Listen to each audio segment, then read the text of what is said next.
কোনো মজলিসে বা কোথাও ভুল করে কারো শরীরে পা লেগে গেলে তাদেরকে আমরা হাত দিয়ে সালাম করি, এরকম করা যাবে কিনা, আর না করা গেলে কি করতে হবে? এই প্রশ্ন উত্তর হলো, কারোর প্রতি সম্মান প্রদর্শন করা, অসম্মান প্রদর্শন করার বিষয়টি হলো সম্পূর্ণভাবে স্থানীয় কালচারের সাথে, সংস্কৃতির সাথে সংশ্লিষ্ট। মৌলিকভাবে একজন মুমিন অন্য সব মুমিনের প্রতি সম্মান দেখিয়ে চলবে, অন্য কোনো মুমিনকে অসম্মান করবে না। আমাদের সমাজে কারোর শরীরে পাও লাগা মানে তাকে অসম্মান করা, এটা আমাদের সমাজের একটা সংস্কৃতি, কালচার, দৃষ্টিভঙ্গি।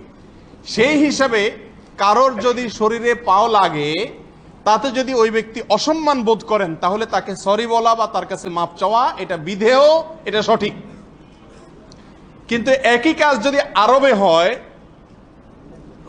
কারোর গায়ে যদি পাও লাগে, তাহলে তার কাছে মাপ চাওয়ার কোনো প্রয়োজন নাই, কারণ আরবে একজন আরেকজনের গায়ে পাও লাগলে সেটাকে তারা কোনো দোষণীয় মনে করেন না, বরং একজন আরেকজনকে ডাকার জন্য পাও দিয়া অ্যাটেনশন তার দিকে নেন।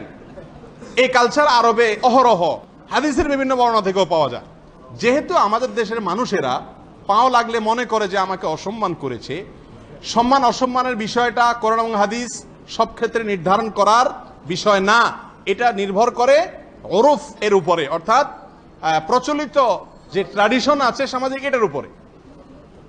এখন একটা দেশে একটা শব্দকে গালি হিসাবে ব্যবহার করা হয়, একই শব্দ অন্য এলাকাতে বুলি হিসাবে ব্যবহার করা হয়, তাহলে যেই শব্দটাকে গালি হিসাবে ব্যবহার করা হয় যেই জায়গাতে, ওই শব্দের ব্যবহার করা গুনাহ হবে।